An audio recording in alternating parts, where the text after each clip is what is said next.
Hello everyone! There's been a lot of confusion and mixed reactions about SKIRK's performance lately, and honestly, I can completely understand where that uncertainty is coming from. The truth is, there's a very solid reason behind why some players feel underwhelmed after pulling her, and if you're considering going for her banner, it's really important to hear this before making any decisions. The core issue with SKIRK is that she is incredibly reliant on Escoffier, not in the typical support synergy way, but in a way that feels like Escoffier is practically embedded into her kit design. Without Escoffier, the power drop is dramatic. She essentially moves from top tier damage dealer to something closer to mid tier, and that's not an exaggeration. All the big damage showcases and previews circulating online that have been turning heads, those numbers were achieved with Escoffier in the party, providing a specific set of buffs and elemental synergy that unlocks SKIRK's full potential. So if you pull her without owning Escoffier, or without a very strong substitute, you may end up feeling pretty disappointed with her performance. But that's not the only layer to her complexity. SKIRK also comes with very specific team building constraints that limit her flexibility quite a bit. Unlike most characters who can flex into multi-element setups or benefit from general utility supports, SKIRK's talents only activate when your entire team is either cryo or hydro. This means bringing in characters from other elements, pyro, electro, anemo, geo, can actually cause her damage to fall apart. You lose out on key interactions like swirl buffs, Salonin buff, or resonance effects, and this makes building a viable team around her much more difficult, especially for players who don't have a wide roster. If you do have access to strong cryo or hydro units like Yellen, Forina, Shenhei, or Sitlalai, she can perform impressively, but without them, you'll have to fall back on options like Rosaria, Xingqiu, Layla, or Dahlia, which, while not bad, don't offer the same level of synergy, stat boosts, or team fluidity, and the performance gap is noticeable. Additionally, her signature weapon plays a big role in unlocking her true damage potential, and if you don't have it, or a comparable alternative, you're working with another disadvantage right out of the gate. So what are the biggest reasons someone might regret pulling her? First and foremost, not owning Escoffier. Second, lacking the cryo hydro team options she needs. Third, not having her weapon. And fourth, simply not being aware of how narrowly designed her ideal team comps really are. If you're someone who's already prepared with the right pieces, then great, go for her, and you'll likely be rewarded with a very visually stunning and mechanically satisfying character. But if you're pulling based on hype or limited information, it might lead to frustration, especially in harder content like Spiral Abyss. Still, even if you lose your 50-50 and walk away with someone like Ayaka, Escoffier is a valuable support unit in her own right for other cryo characters, so it's not a complete loss. But sadly, Escoffier banner is already gone now, so now you miss the chance.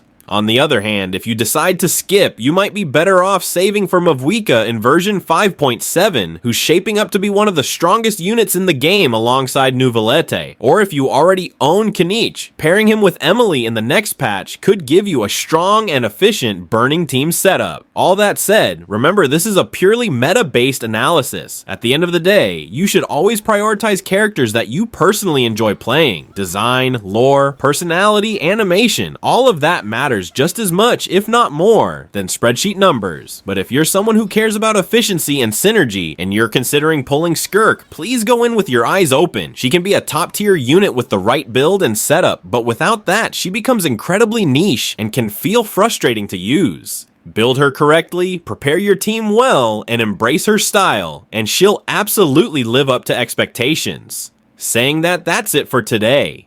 Now save your primo gems and pull for your desire character. Good luck and peace.